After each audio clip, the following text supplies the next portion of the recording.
Hello students, welcome to Magnet Brains. मैं रूपाली वर्मा। आज जो हम लाए हैं ये है वीडियो CUT स्टूडेंट्स के लिए, यानी कि कॉमन यूनिवर्सिटी एंट्रेंस टेस्ट जो बच्चे देने वाले हैं उनके लिए। उनका हमारा हिंदी का पोर्शन जो है उसका आज हम लेकर आए हैं मॉक टेस्ट पेपर 5। ये पूरा ही पेपर आपका MCQs बेस्ड रहेगा, लिमिटेड टाइमिंग रहेगी, बहुत ही सावधानी के साथ हमें टाइम के अंदर सब कुछ करना है। तो सबसे पहली जो बहुत ज़रूरी चीज़ है वो है गद्यांश को सही पढ़ना, क्योंकि सबसे ज़्यादा टाइम वही चीज़ लेगा। तो गद्यांश को पढ़ना और उसके सही उत्तर खोजना ये हमारे लिए सबसे बड़ा चैलेंज है, क्योंकि टाइम हमारे पास में कम है। तो चलिए, एक ही बार में आपको गद्यांश को समझना है, तो ध्यान रखिए आप जितना प्रैक्टिस करोगे आपके लिए उतना अच्छा है कि एक ही बार में चीज़ों को समझ जाना ज़रूरी होता है। तो यहाँ पर भी ये हमारे पास में कुछ गद्यांश रहेंगे, हम फटाफट पढ़ेंगे। ध्यान रखिए, एक गद्यांश नहीं आएगा, 3 से 4 गद्यांश आपके पास क्वेश्चन पेपर में आएंगे ही आएंगे।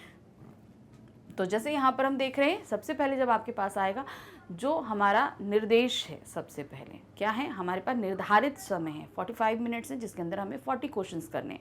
50 दिए जाएंगे, 40 क्वेश्चंस करने हैं, 5 मार्क्स ईच दिया गया है, इसीलिए 200 मार्क्स का हमारा ये पेपर होगा।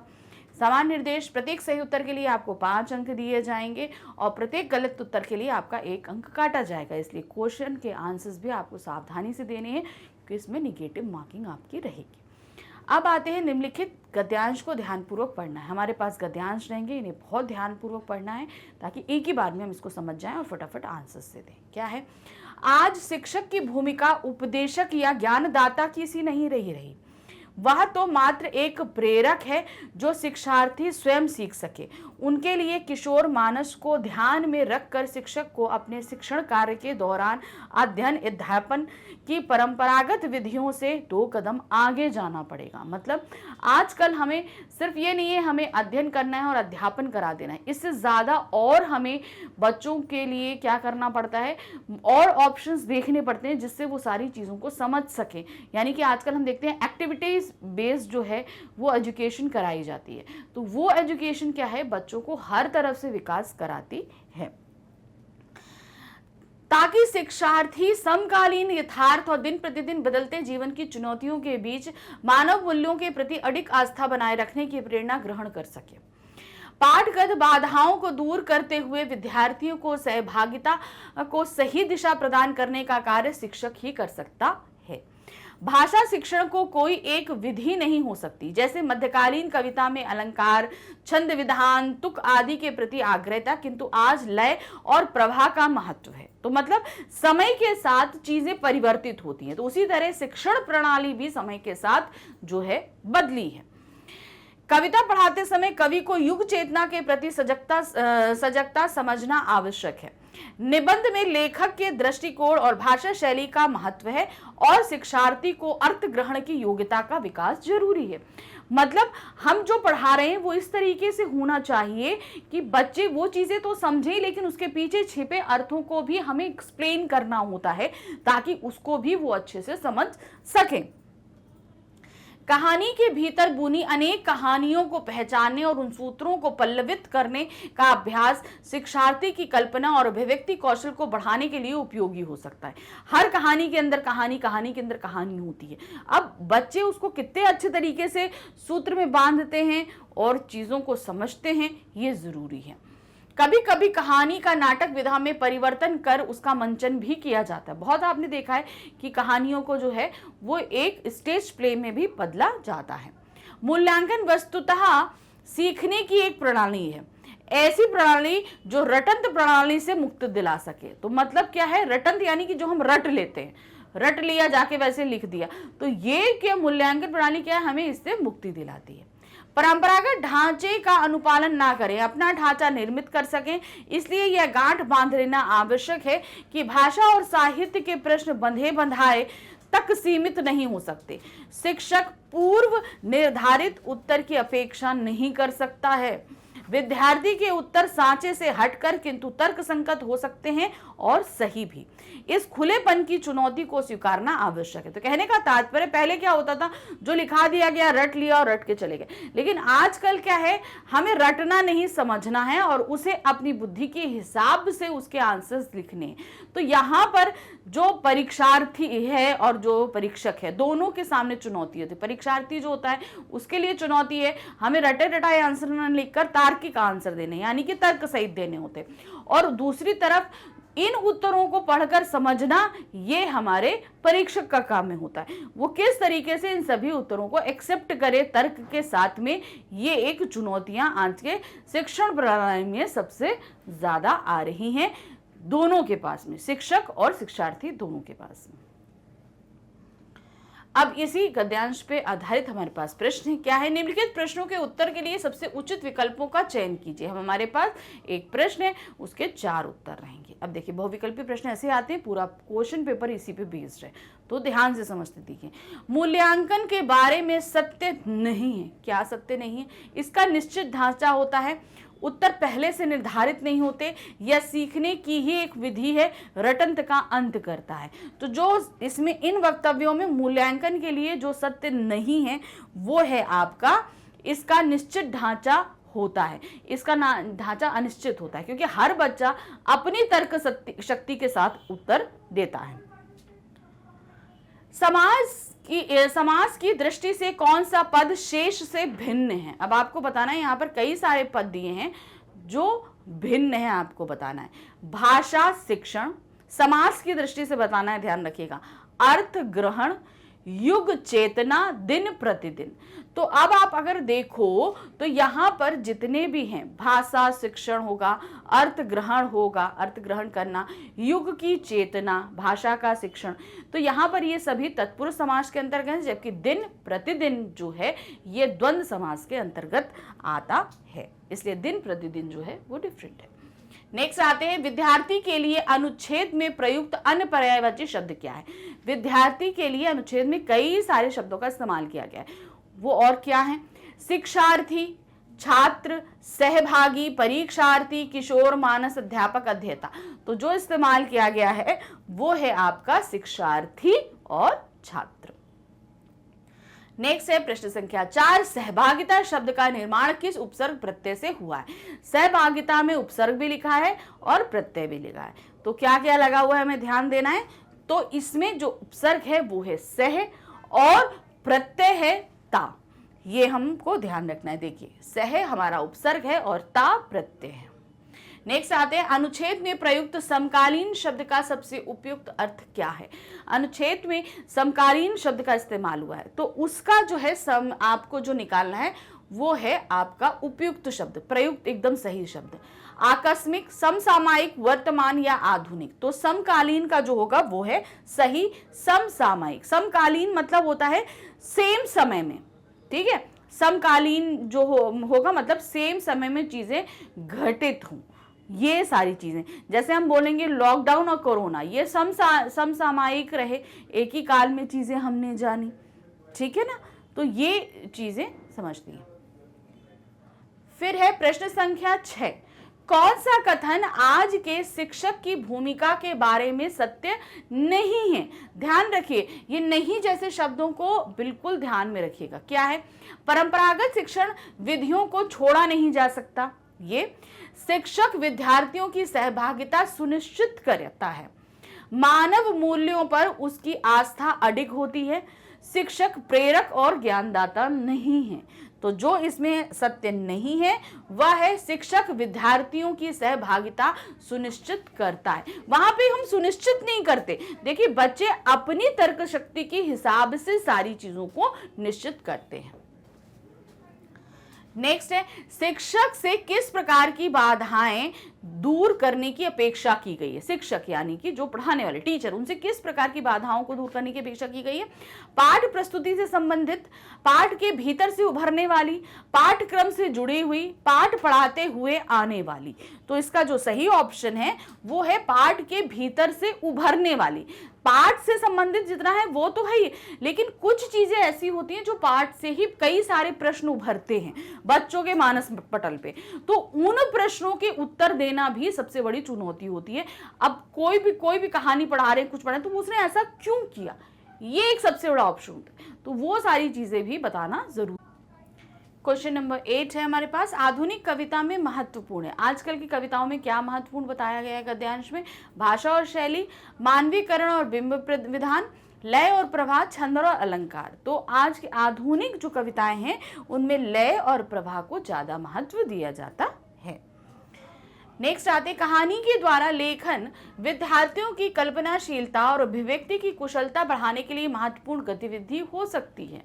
कैसे हो सकती है?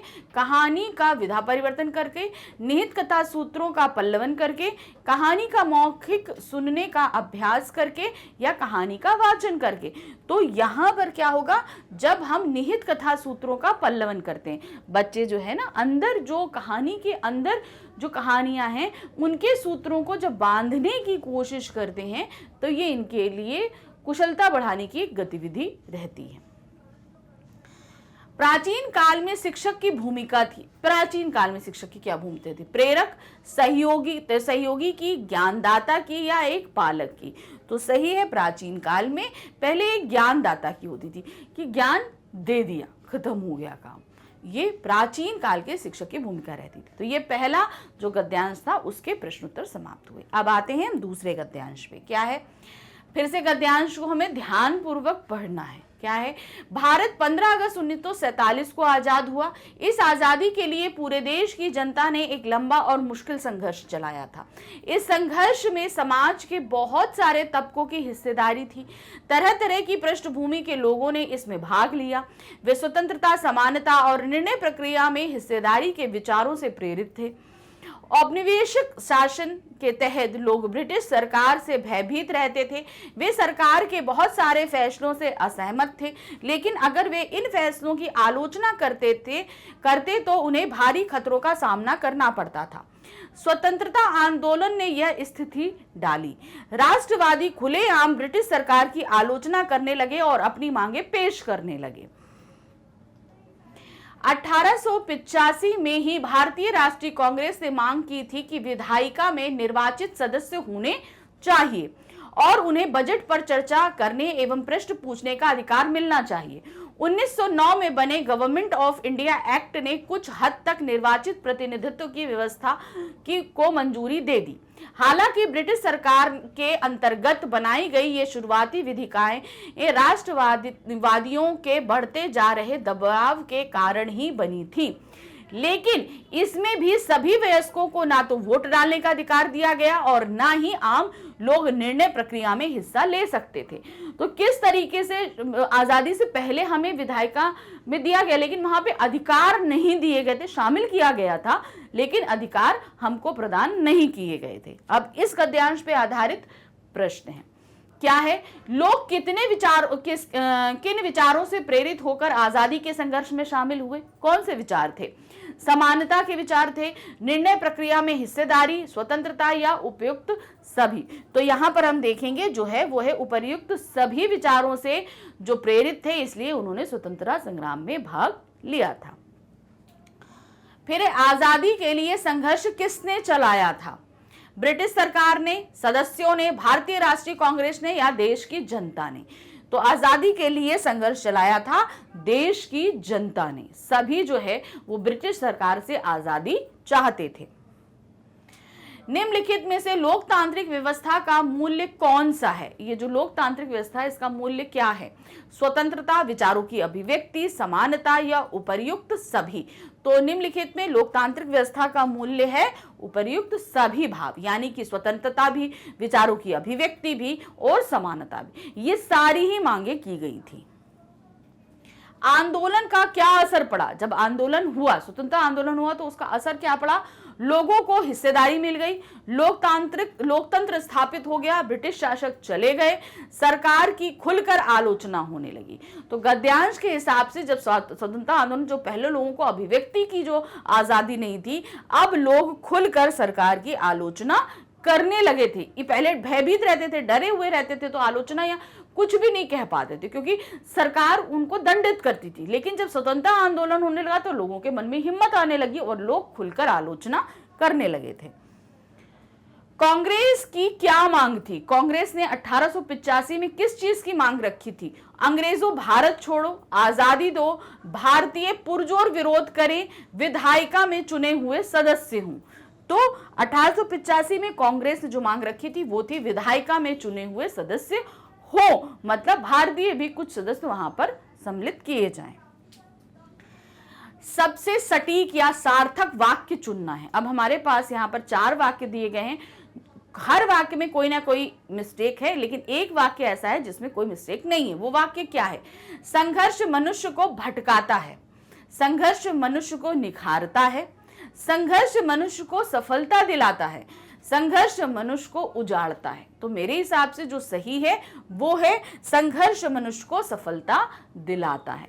ये एकदम सही वाक्य, क्योंकि हम संघर्ष करेंगे तभी तो हम अचीव कर पाएंगे, कोई चीज सक्सीड कर पाएंगे, सिंपल सी चीज है। फिर नेक्स्ट है खुलेआम शब्द का सबसे सार्थक प्रयोग है। अब यहाँ पर खुलेआम शब्द है, उसका एकदम सही वाक्य प्रयोग जो किया गया है वो क्या है? खुलेआम बुराइयां हो रही थी, खुलेआम नाक बज रही थी, खुलेआम नगाड़े बज रहे थे, खुलेआम बरसात हो रही थी। तो यहाँ पर सही जो है वो है खुलेआम नगाड़े बज रहे थे। ये एकदम सही वाक्य होगा। नेक्स्ट आते हैं, दबाव शब्द का प्रयोग कहां पर होगा? अब एक शब्द है दबाव, 4 हमारे पास रिक्त स्थान दिए, कहां पर दबाव शब्द एकदम सही बैठेगा? भीड़ भाव डैश से था, तो क्या होगा? भीड़ भाव दबाव से था, सभी चुपचाप दबाव से थे, चढ़ता दबाव गिरता हुआ, हवा का दबाव कम हो गया। तो मेरे हिसाब से तुम्हारा लास्ट वाला सही है, हवा का दबाव कम हो गया, यहां पर एकदम सही है। बाकी सब में दबाव का सटीक उपयोग नहीं हो पा रहा है। आजादी के संघर्ष में सम्मिलित थे, कौन सम्मिलित थे? कृषक वर्ग, क्रांतिकारी, उद्योगपति एवं पूंजीपति, समाज के अनेक वर्ग। तो गद्यांश के हिसाब से समाज के अनेक वर्ग जो हैं वो आजादी के संघर्ष में सम्मिलित थे। ब्रिटिश काल में युवाओं को कौन सा अधिकार नहीं था? ब्रिटिश काल में युवाओं को किस चीज का अधिकार नहीं दिया गया था? वोट डालने का अधिकार, कांग्रेस की सदस्यता लेने का अधिकार, शिक्षा ग्रहण करने का अधिकार या उपर्युक्त में से कोई भी नहीं। तो क्या अधिकार नहीं था? वो था वोट डालने का अधिकार। ये युवाओं को जो है अधिकार नहीं मिला था। तो यहाँ पर हमारा दूसरे गद्यांश के जो प्रश्न उत्तर हैं वो समाप्त होते हैं। अब हम आते हैं हमारे तीसरे गद्यांश पे। फिर से ध्यान से पढ़ेंगे ताकि एक ही बार में हम पूरा गद्यांश क्लियर कर लें। मेरा थोड़ा बहुत संबंध साहित्य की दुनिया से था, यही हालात मैं यहाँ पर भी देखता हूँ। यूरोपीय साहित्य का फैशन हमारे उपन्यासकारों, कहानी लेखकों और कविताओं पर झट हावी हो जाता है। मैं अपने प्रांत पंजाब की बात करता हूँ। मेरे पंजाब में युवा कवियों की नई पौध सामाजिक व्यवस्था के खिलाफ इनकलाबी जज्बे से ओतप्रोत है। इसमें भ्रष्टाचार, अन्याय, शोषण को हटाने और एक नई व्यवस्था बनाने की बात की गई है। हाँ, हमें सामाजिक बदलाव की जरूरत है और इन कविताओं में बातें तो बहुत अच्छे ढंग से कही गई हैं, पर इनका स्वरूप देसी नहीं है। इस पर पश्चिम का प्रभाव है। परिणाम यह है कि यह सारा इनकलाब एक छोटे से कागज पर सीमित रह जाता है। बस साहित्यिक समझ रखने वाले एक छोटे से समूह में इनकी बात होती है। किसान, मजदूर जो शोषण को झेल रहे हैं, जिन्हें वे इनकलाब की प्रेरणा देना चाहते हैं, वे इसे समझ ही नहीं पाते। मतलब कवि जो लिख रहे हैं और जो इनकलाब चाह रहे हैं उन सारी चीज़ों को वो समझी। मतलब आपने देखा स्वतंत्रता के समय में बहुत से कवियों और लेखकों ने लोगों को प्रेरित करने के लिए बहुत सी कविताएं और रचनाएं की, लेकिन कुछ रचनाएं ऐसी तरीके से की गई कि जो उसका जो सार था वो सामान्य जनता को समझ में ही नहीं आता था। ये उसी तरीके की समझ आई कि लोग इंकलाब से प्रेरित तो हैं, करना तो चाहते हैं, लेकिन जो उनके प्रेरणा के स्रोत जो कविताएं और लेख हैं वो लोगों की समझ में ही नहीं आ रहे हैं। इस साल मेरी मातृभूमि पंजाब में मुझे गुरु नानक विश्वविद्यालय के सीनेट का सदस्य बनाने के लिए नामित किया गया। जब मुझे उसकी पहली मीटिंग में शामिल होने के लिए बुलाया गया तो मैं पंजाब में ही प्रीतनगर के पास था। एक दिन शाम को अपने ग्रामीण दोस्तों से गपशप करते हुए मैंने अमृतसर में होने वाली सीनेट की मीटिंग में जाने का जिक्र किया तो किसी ने कहा, हमारे साथ तो आप तहमत यानी कि लुंगी पहनी जाती ना, लुंगी और कुर्ते में हमारे जैसे ही बने फिरते हो, वहां सूट बूट पहनकर साहब बहादुर बन जाओगे। मैंने हंसते हुए कहा, क्यों, अगर आप चाहते हैं तो ऐसे ही चला जाऊंगा। मतलब अगर आप चाहते हैं तो मैं तहमत और कुर्ते में ही चला जाऊंगा। तभी कोई दूसरा बोला, आप ऐसा कर ही नहीं सकते। मतलब आप मीटिंग में जाएंगे तो सूट बूट पहन के जाएंगे, लेकिन वहां पे आप हमारे जैसे नहीं लगेंगे। तो उन्होंने बोला, आप बोलोगे तो मैं इसी तरीके यानी जैसे आपके सामने तहमत और कुर्ते में हो ऐसी मीटिंग में चलूंगा। तो दूसरा बोला, आप ऐसा नहीं कर सकते हैं। अब ये जो हमारे पास वक्तव्य था लेखक का, इसी पर आधारित हमारे पास जो है कुछ प्रश्न है। क्या प्रश्न है? युवा कवियों की नई पौध से क्या तात्पर्य है? जो बोला गया ना युवा कवियों की नई पौध, तो इसका मतलब क्या हुआ? वे युवा कवि जिन्होंने लेखन शुरू किया है, वे युवा कवि जो नए विषयों पर लिख रहे हैं, वे कवि जो नए विषयों पर लिख रहे हैं, या फिर वे कवि जो अभी नए युवा हुए हैं। तो युवा कवियों की नई पौध से तात्पर्य है वे कवि जो नए विषयों पर लिख रहे हैं, जिनके लिए अब नए नए विषय आए हैं जिस पर उन्होंने लिखना शुरू किया है। पंजाब में युवा कवियों का लेखन का विषय रहा है भ्रष्टाचार, भावनाएं, सुव्यवस्था या न्याय। तो जो पंजाब में रहा है वो है सुव्यवस्था, सारी चीजों को व्यवस्थित ढंग से, ये लेखन का सही जो है विषय रहा। कविताओं का स्वरूप देसी नहीं है, वाक्य से अभिप्राय है। ये वाक्य का क्या मतलब? देसी नहीं है। कविताओं की अभिव्यक्ति पश्चिम से प्रभावित है, कविताओं का प्रकाशन पश्चिम से प्रभावित है, कविताओं में शब्द पश्चिम से प्रभावित हैं, कविताओं में शब्द पश्चिम से प्रभावित नहीं है।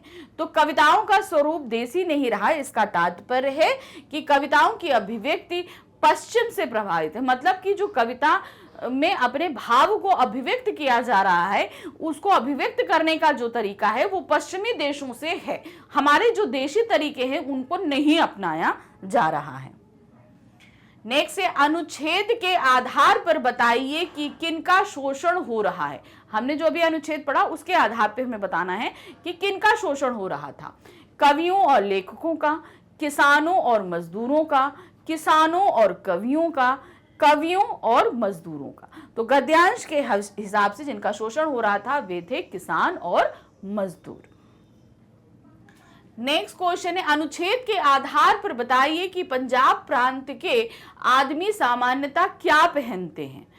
कुर्ता और पैंट, सूट बूट, कुर्ता पजामा या कुर्ता और लुंगी। जैसे हमने देखा था वो क्या पहनते थे, कुर्ता और लुंगी। तहमत था ना, तहमत बोला था, तहमत और कुर्ता, तो क्या पहनते हैं वो मोस्टली कुर्ता और लुंगी। नेक्स्ट है, कागज पर सीमित हो जाने से तात्पर्य क्या है। कागज पर सीमित होने का क्या मतलब होता है?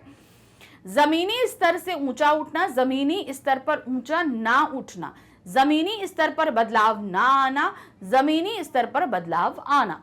तो क्या है, कागज पर सीमित होने का तात्पर्य है आपका जमीनी स्तर पर बदलाव ना आना। मतलब कागज पर चीज तो हो रही है लेकिन एक्चुअल में वो चीज अप्लाई नहीं हो रही है, सिर्फ कागजों तक ही वो सारी चीजें जो भी विचार हैं, भाव हैं, प्लानिंग है, सभी कागज तक ही सीमित होना, एक्चुअल में उसे इंप्लीमेंट नहीं करना। नेक्स्ट क्वेश्चन है, इस पर पश्चिम का प्रभाव है। वाक्य का मतलब क्या है? इसमें पश्चिम का प्रभाव, ये वाक्य है, ये वाक्य हमें क्या बता रहा है? ये एक प्रश्नवाचक वाक्य, संदेहवाचक वाक्य, संबंधवाचक वाक्य या विधानवाचक वाक्य। हम देख रहे हैं कि ये सिंपल एक स्टेटमेंट है, ये एक पश्चिम का प्रभाव है, तो ये हमारा क्या होगा, ये एक विधानवाचक वाक्य होगा।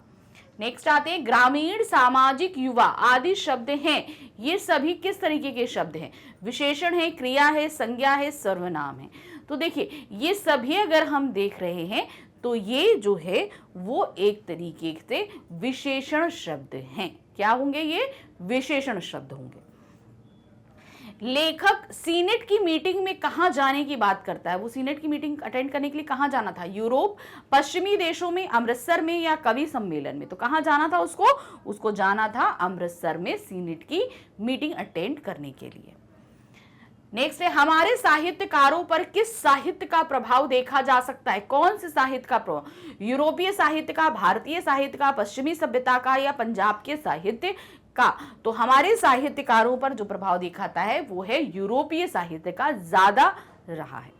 तो इस तरीके से हमारा जो तीसरा गद्यांश था उसके प्रश्न भी यहां समाप्त होते हैं। अब इसके बाद जो हमारे प्रश्न शुरू होंगे वो हमारे हिंदी लैंग्वेज के जो और एक्स्ट्रा टॉपिक्स हैं उन पर हम लेकर आएंगे।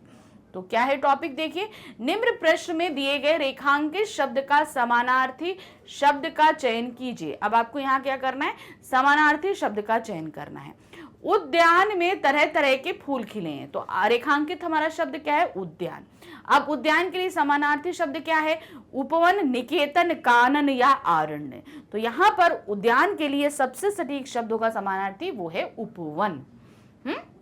ये देखिए, किसी बगीचे में उगाए जाने वाले फूल या फल या वनस्पतियां व स्थान जहां फल, फूलदार या सुंदर पौधों, वृक्षों आदि का उगाया जाता है उन्हें हम उद्यान या उपवन कहते हैं।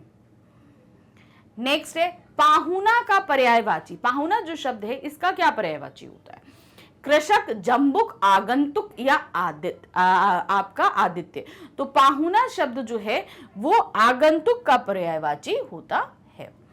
तो यहाँ पर क्या है? दिए गए विकल्प में पाहुना का समानार्थी है आगंतुक तथा अन्य पर्याय शब्द है अतिथि, अभ्यागत, मेहमान, पाहुन, ग्राहगत। तो ये सभी मेहमान के पर्यायवाची होंगे। नेक्स्ट है कुंदन का पर्यायवाची होगा। कुंदन जो शब्द आता है ना उसका लिए पर्यायवाची क्या होगा? हेम, दुश्मन, मतंग, स्वजन। तो यहां पर जो कुंदन का पर्यायवाची होगा वो है हेम। हेम हमारा कुंदन का पर्यायवाची होगा। आपके क्या दिए गए उत्तर में कुंदन का विकल्प है हेम। अन्य समानार्थी शब्द हैं तपनीय, महारजत, सोना, कंचन। अन्य शब्दों में समानार्थी है दुश्मन। दुश्मन का होगा अरि या शत्रु। मतंग का होगा गज, हस्ती। स्वजन का होगा मित्र या सखा। तो इन सभी के भी पर्यायवाची यहाँ पर आपके लिए प्रस्तुत किए गए हैं। नेक्स्ट आते हैं, निम्न में से कौन सा विलोम शब्द सुमेलित नहीं है? अब आपको देखना है किसका विलोम शब्द सही तरीके से नहीं दिया गया है। पौराणिक, प्राचीन, कनिष्ठ, ज्येष्ठ, उग्र, सौम्य, ध्वंस, निर्माण। तो जो सुमेलित नहीं है वो आपका है का। पौराणिक मतलब प्राचीन होता है। पौराणिक आप आधुनिक ले सकते हैं, आपका अधुनातन ले सकते हैं, ये सारे शब्द आएंगे। तो ये देखिए क्या है? पौराणिक, प्राचीन विपरीतार्थक शब्द नहीं है, समानार्थी है। यानी कि ये इसका क्या है? समानार्थी, सेम ही चीज की। यानी कि हम किसी पुरानी चीज के लिए पौराणिक या प्राचीन शब्द का इस्तेमाल करते हैं। पौराणिक का अर्थ है पुराण से संबंधित अर्थात प्राचीन। पौराणिक का विलोम होगा आधुनिक। क्या होगा? क्वेश्चन नंबर 35 है हमारे पास। तामसिक का विलोम क्या होगा? तामसिक जो होता है उसका विलोम क्या होगा? सात्विक, अभय, दंड या सामिस। तो यहाँ पर तामसिक का विलोम होगा सात्विक। ठीक है, तो यहाँ क्या है? तामसिक का अर्थ होता है तमोगुण अर्थात अंधकार या पाप। जो हमारे ऐसे होते हैं जिन्हें बुरे शौक बताया जाता है उन्हें तामसिक बोलते हैं। तामसिक का विलोम है सात्विक अर्थात सत्व गुण प्रधान, पवित्र या निर्मल। यानी कि जहां पर हम अच्छे गुणों के साथ होते हैं वो हमारे सात्विक गुण कहलाते हैं। प्रश्न संख्या 36 है, नीचे दिए गए वाक्यों को पढ़कर सही उत्तर का चयन करें। यहाँ पर हमें क्या करना है?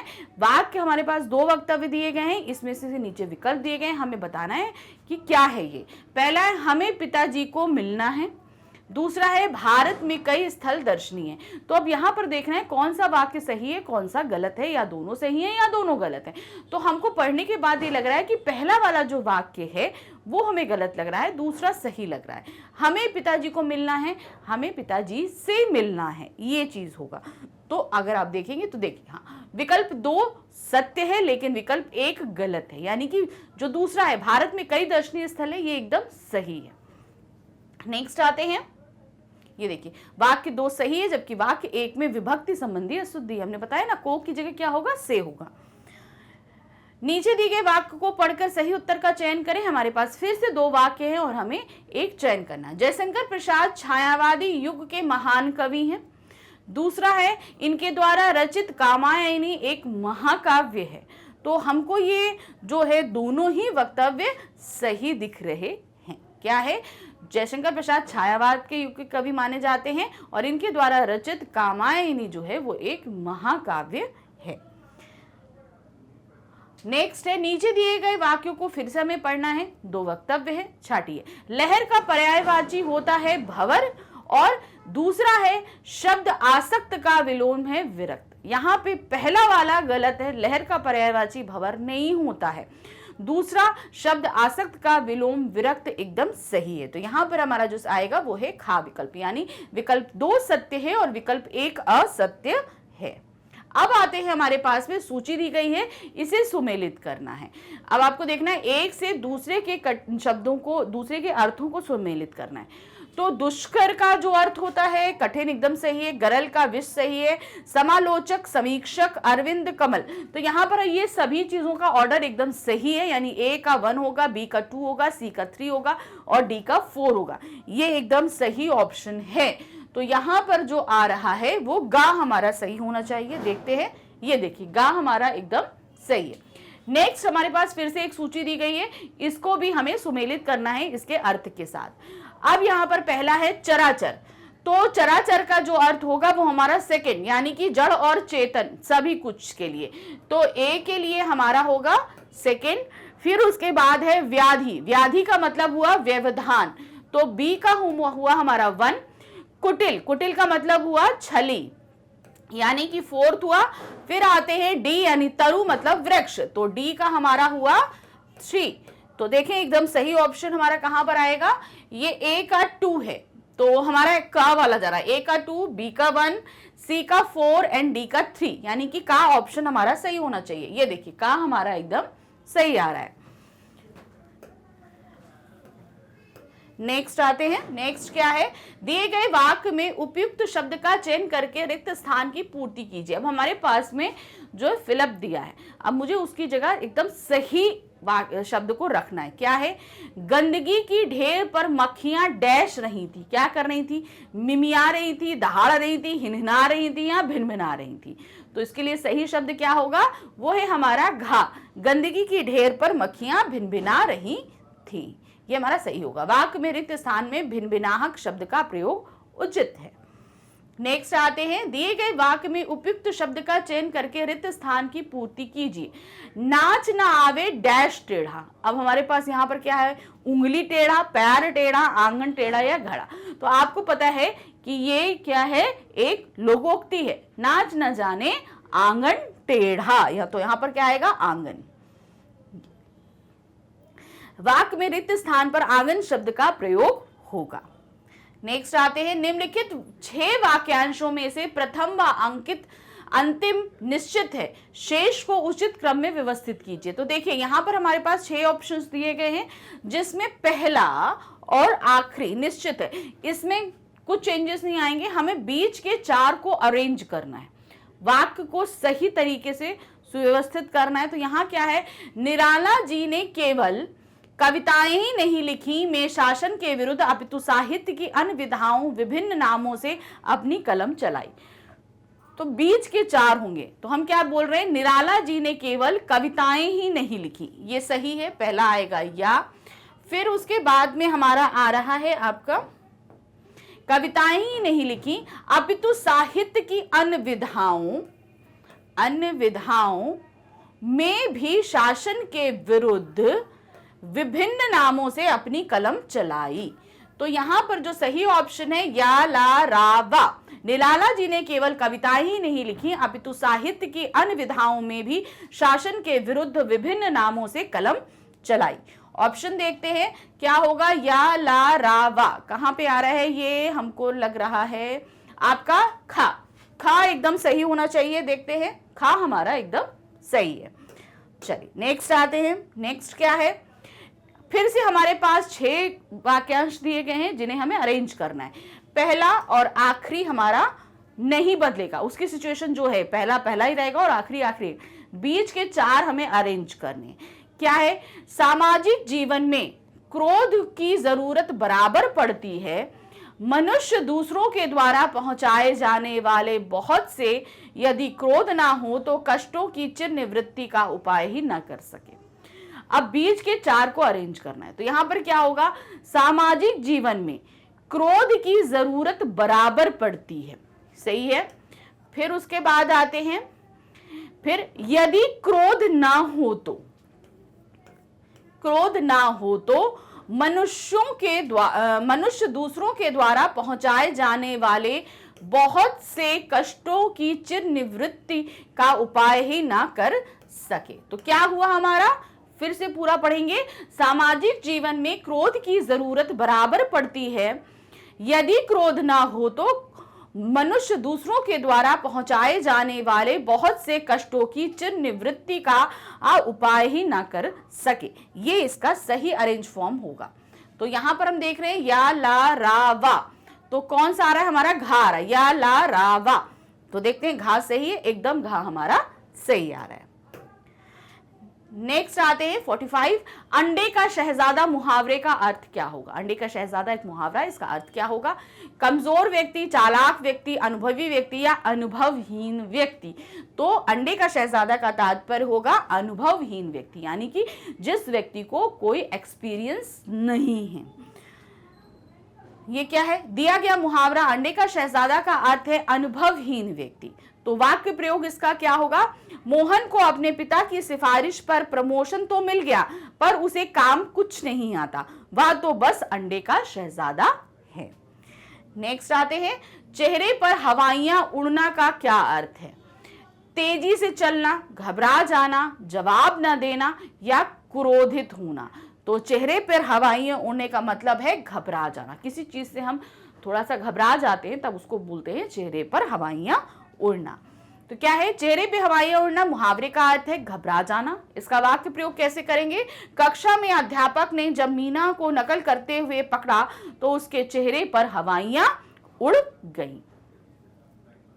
नेक्स्ट है, छछूंदर के सिर पे चमेली का तेल का क्या अर्थ है। ये एक लोकोक्ति है, इसका अर्थ क्या होगा, दान के लिए सुपात्र न होना, गंजे व्यक्ति के सिर पर सुगंधित तेल लगाना, बिल्कुल अनपढ़ व्यक्ति को धन मिलना, अयोग्य व्यक्ति को अच्छा पद मिलना। तो छछूंदर के सिर पे चमेली का तेल होगा, इसका अर्थ अयोग्य व्यक्ति को अच्छा पद मिलना। कोई ऐसा जिसको ज्यादा एक्सपीरियंस नहीं, काम करने का तरीका नहीं पता और उसको अच्छा पद मिल जाए तो उसके लिए इस लोकोक्ति का इस्तेमाल करते हैं। तो क्या है, छछूंदर के सिर चमेली का तेल लोकोक्ति का अर्थ है अयोग्य व्यक्ति को अच्छा पद मिलना। इसका वाक्य प्रयोग होगा, काले कलूटे दीपक को सुंदर पत्नी क्या मिली, लोगों ने कहा छछूंदर के सिर पे चमेली का तेल। तो ये आज का वाक्य प्रयोग होगा। नेक्स्ट आते हैं क्वेश्चन नंबर 48, दिए गए वाक्य में रेखांकित अंक को प्रतिस्थापित करने के लिए सबसे उपयुक्त विकल्प का चयन करिए। अब यहाँ पर हमारे पास वाक्य में कुछ त्रुटि है जिसका हमें पहले शोधन करना है, फिर शुद्धिकरण करना है। क्या है, आपको हिंदी को भारत की राजभाषा स्वीकृत किए गए, तो हमें ये पता चल रहा है पढ़ने से ही कि यहाँ गड़बड़ है। इसके लिए क्या होगा, राजभाषा स्वीकृत किया गए, किसी बदलाव की आवश्यकता नहीं है, मतलब जैसा है वैसा सही है। राजभाषा स्वीकृत की गई या राजभाषा स्वीकृत किया गया। तो यहाँ पर जो सही है वो है हिंदी को भारत की राजभाषा स्वीकृत किया गया। यानी कि हम कब स्वीकृत किया गया था, ये आपको पता होना चाहिए, 14 सितंबर 1949 को हिंदी को राजभाषा स्वीकृत किया गया था। तो यहाँ पर सही है, दिए गए रेखांकित खंड में राजभाषा स्वीकृत किए गए को प्रतिस्थापित करने पर राजभाषा स्वीकृत किया गया होगा, अतः वाक्य में क्रिया के वचन संबंधी त्रुटि है। नेक्स्ट आते हैं, जहां वाक्य की गति अंतिम रूप ले ले, विचार के तार एकदम टूट जाएं, वहां किस विराम चिन्ह का प्रयोग होता है। कहने का मतलब जहां हमें वाक्य समाप्त करना है, सारे विचार समाप्त हो जाएं, कुछ नहीं होगा, वहां पे किस विराम चिन्ह का इस्तेमाल करेंगे हम, योजक, उद्धरण, अल्प विराम या पूर्ण विराम। तो जाहिर सी बात है, जब अपनी वाक्य खत्म कर लेते हैं, उसके आगे कुछ भी नहीं होता, तो वहां पर हम क्या लगाते हैं, वहां हम पूर्ण विराम लगाते हैं। देखिए, जहां वाक्य की गति अंतिम रूप ले ले, विचार के तार एकदम टूट जाएं, वहां पूर्ण विराम का प्रयोग होता है। जब हम बोलते समय वाक्य की समाप्ति पर कुछ देर के लिए रुकते हैं, तब अगला वाक्य आरंभ करते हैं, तब हम पूर्ण विराम चिन्ह का प्रयोग करते हैं। नेक्स्ट आते हैं, निम्नलिखित वाक्य में कौन सा विराम चिन्ह छूटा है। अब आपके सामने एक वाक्य दिया गया है, इसमें देखना है आपका विराम चिन्ह कौन सा छूटा है। पहला क्या है, देखते हैं, कार्ल मार्क्स ने ठीक ही तो कहा है, धर्म जनता के लिए नर्क कर देने वाली अफीम है। तो अब इसमें छूटा क्या है, कोष्टक चिन्ह, विस्मय विराम, अल्प विराम या निर्देशक। तो इसमें जो छूटा है वो है निर्देशक चिन्ह। कार्ल मार्क्स ने ठीक ही तो कहा है, यहाँ पे एक ये निर्देशक चिन्ह लगेगा, ठीक है। इस तरह इसको व्याख्यात्मक क्या है, कार्ल मार्क्स ने ठीक ही तो कहा है, धर्म जनता के लिए नर्क कर देने वाली अफीम है। निर्देशक चिन्ह छूटा है, जब वाक्य में टूटे हुए विचारों को जोड़ना होता है या रचना के लिए किसी कवि या लेखक का नाम लिखना होता है, तब हम निर्देशक चिन्ह का प्रयोग करते हैं। जैसे में डैश, कविता शिल्पी, क्या है, तुम पढ़ाई करना कब शुरू करोगे, कविता शिल्पी तुम पढ़ाई करना कब। तो ये हमारा क्या रहता है, ये एक निर्देशक चिन्ह के रूप में रहता है। तो यहां पर हमारे इस जो हम मॉक टेस्ट पेपर करा रहे थे, ये आपका कंप्लीट हुआ। तो इस तरीके से आप सभी ने अपना काम, हम बहुत सारे हमने मॉक टेस्ट पेपर करा दिए हैं, आप सभी की अच्छे से प्रैक्टिस हो गई है। इससे रिलेटेड, इस आपके हिंदी से रिलेटेड सभी टॉपिक्स सारे क्लियर किए जा चुके हैं। तो ये सारे आपके प्रैक्टिस पेपर है या ये टॉपिक्स हैं, आपको कहाँ मिलेंगे, उसके लिए आपको आना होगा हमारे चैनल मैग्नेट ब्रेन्स पे। तो इस तरह का पेज आपके सामने ओपन होगा। तो अब आप सबसे पहले क्या करोगे, जहाँ पे CUT दिया रहेगा साइड में, उसे आप क्लिक करोगे। तो CUT में पढ़ाए जाने वाले सभी आपके जितने भी लेक्चर्स है सब आपके सामने होंगे। अब आपको करना क्या है, CUT में आप हिंदी हम पढ़ा रहे हैं, तो यहाँ पे हिंदी है, ये यहाँ पे वॉच नाउ क्लिक करेंगे। क्लिक करते ही आपके सामने हिंदी की पूरी प्लेलिस्ट आ जाएगी इस तरीके से। तो जो भी आपको टॉपिक पढ़ना है, टेस्ट पेपर्स देखने हैं, जो कुछ भी है आपके लिए सब अवेलेबल है। उसको जैसे आप क्लिक करेंगे, क्लिक करते आपका वीडियो शुरू हो जाएगा। वीडियो देखिए और अपनी प्रिपरेशन अच्छे से कीजिए, लेकिन साथ ही हमारे चैनल को लाइक, सब्सक्राइब, शेयर जरूर कीजिएगा। Thank you for watching, bye bye.